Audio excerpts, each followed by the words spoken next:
بڕوا بکەن خەتا لە پارتینی کە ئۆرهابەی لە دەڤەری خۆی بەێڵەکە خەتا لە حزبەکانی تر کە نەک دیفاع لە مافی مرۆڤ و پێش بە ئەرهابی پارتی ناگرن ئامادە نین دیفاع لە کادیری خۆیان بکەن کە ئێستا نوێترین و نەمنوتەن باز دەکەن یەکێتی سێ کەسی لێگیرایە کە لە سەوی مەحسوبە چاوەڕێ کوردی ڕاستە لەسەر ئاپۆچی سەدێ مەسەر بەڵام کوڕ بنەماڵی شەهیدی یەکێتیە مامی شەهیدە شتیاری یەکێتیە ئەو کات بە خۆشی پۆلیسە لە سەدستی یەکێتی زیوەرگەردی هەواداری یەکێتی کەەوە بنەماڵەش یەکێتینە گۆران یان ئەوتە کوردە و کوڕشی گەنجە ئەویش تیمی پاڤڵ تاڵەبانی بوو لە خۆپشاندانەکان لەوانەیە کە دەچون شار بە شاریان دەکرد هەر سێکیان ئەوانە گیراون بەس وەرە پێم برێ کوڕی کۆست هەولێر وەردەگرمەوە بابە هەولێر وەرمەگرەوە بڕۆ کادیرت وەگرەوە لەسەر ناحەق دەژیرێ لەسەر ستەم وەردەگیرێ ئەو جۆتە کوڕی کۆسرەتی لە ناو هەولێرێ بڕوا بکەن حسەی هەولێریەکان دەبەن لە کاتێکدا یعنی یەک لەو نمونانەی لە ماڵ باس کردی لە حکوومەتی عێراق پارەی دۆلار کە دێتن لە بۆ ماڵی کۆسرەتیە لەو بارەیەوە تەوزیعیان کردی هەموو شتەکانیان تەوزیع کردیە لە پارەی دۆلار دێ یعنی ئەوەی بە منیان گوت هەموو ڕۆژوازان 5 دەفتەرە 20 دەفتەرە نازان پارەکە زۆرە ئەوانە قازانز دەکەن بە سەری حکومی وەردەگرن دەچن لە بازاری دەفرۆشن ئەوە لە بەناوی هەولێری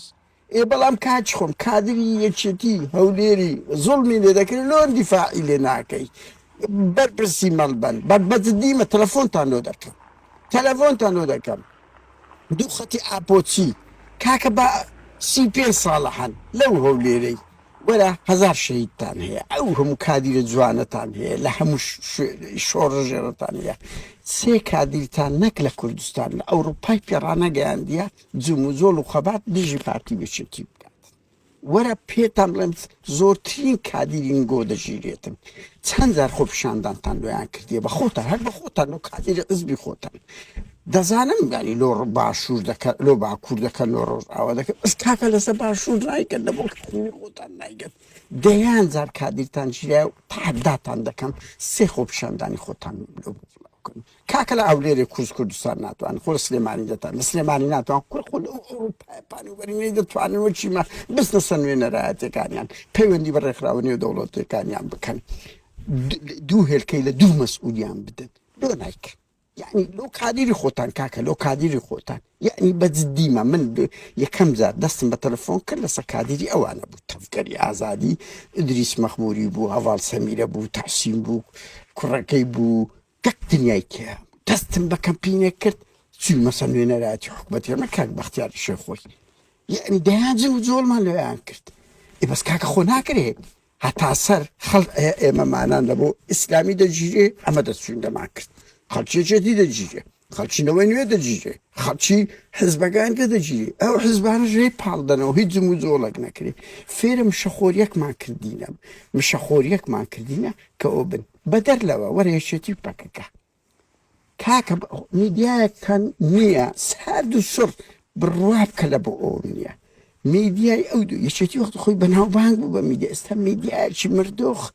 هەر بە میدیا دەتوانیت تەپڵ بە پارتی لێ بدەیت کەیسەکان گەورە بکەیت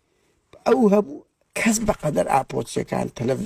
بەرلەوان تەلەڤیزۆری نەبوو بەس وەرە تحدایان دەکەم سەعات دەسەک توانیتان ڕۆژێک بین لە ناو سۆسیال میدیا تەئسیریان هەبی ئەو هەموو تەلەڤیزۆنیان هەیە ئەزیەتی پارتی بدەن سارد و سڕ کاچ خۆم خەتا لە پارتی نییە خەتا لە حزبەکانیت کێ دەبی ئەو ڕەخنانەیان ڕوبەڕوو لێ بژیرێ هەتا کەی کاچ خۆم تۆ لەسەر وەزئی باشوور قسە ناگەن لەسەر دەنجی ئازاد ناگیرێن لەسەر ئەوە بەس کاکە لەسەر کادیری خۆت بە جواب وەرە شەرمەزار بن